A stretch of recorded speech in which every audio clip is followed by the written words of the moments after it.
ಪರಿಸ್ಥಿತಿ ಆಯ್ತು ಈಕಿಯಿಂದನಾದ್ರೂ ಈಗಿದೇನು ಪರಿಸ್ಥಿತಿಗೆ ಹದಗೆಟ್ಟದ ಈ ದವಾಖಾನೆ ಔಷಧ ಭಾಳ ಕಡಿಮೆ ಇತ್ತು ಅದಕ್ಕೆ ಇನ್ನೊಂದು ಲಗ್ನ ಮಾಡು ಅಂತೇಳಿ ಆವಾಗ ಆ ಕಡೆ ಪನವೇಟ್ ಇದ್ರ ಕಡೆ ಬರ್ತದ ಒಂದು ಊರು ಯಾವುದೋ ಆ ಊರಿನಿಂದ ಈಗಿನ ಎರಡನೇದಕ್ಕಿನ ಲಗ್ನ ಮಾಡಿದ ಆಕೆ ಹೆಸರ ಜೀಜಾಯಿ ಅಂತ ಆಕಿದೆ ಅವಳಿನ ಅಂತೇಳಿ ಅವಳಿ ತುಕಬರಾಯರಂತೂ ಅವಳಿನೇ ಆಗ್ತದೆ ಜೀಜಾ ಆಗ್ತದೆ ಅವಳಿ ಅಂತ ಆಕೇನ್ ಮಾಡಿದ್ದು ಚಲೋ ಮಂತಂದಕ್ಕಿದ್ದು ಮೊದಲೆಲ್ಲ ಪ್ರೇಮದಿಂದ ಸಂಸಾರ ಮಾಡಿದ್ದು ಮುಂದ ಇದು ಏನಾಗ್ಬಿಡ್ತಂದ್ರ 1608 ತುಕೋಬರಾಯರು ಜನ್ಮ ಆಗ್ಯದ 1608 ವಿಶೇಷ ಅಂದ್ರೆ ಇವರ 1608 ಇಬ್ರು ಮಹಾನ್ ಸಂತರ ಒಂದು ಅವತಾರ ಒಂದು ತುಕಾರಾಮ್ ಮಹಾರಾಜರು ಇನ್ನೊಂದು ಸಮರ್ಥ ರಾಮದಾಸರ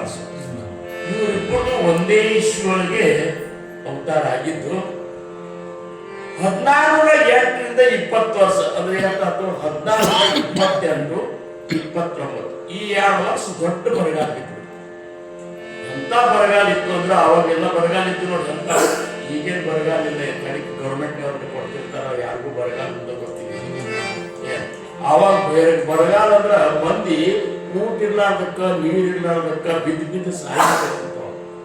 ಅಂತದ್ರಾಗ ಮೊದಲೇ ಹೇಳ್ತೀನು ಇವ್ರು ಮೊದಲೇ ಹೇಳ್ತೀನು ಆ ಬರಗಾಲ ಟೈಮ್ದಾಗ ಆಕ್ಚುಲಿ ತಿರ್ಕೊಂಡು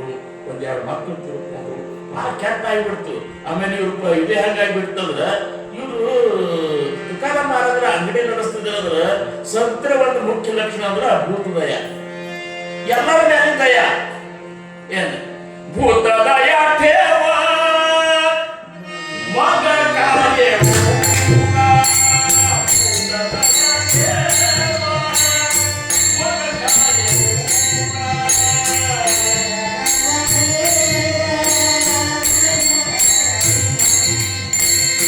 Terima kasih.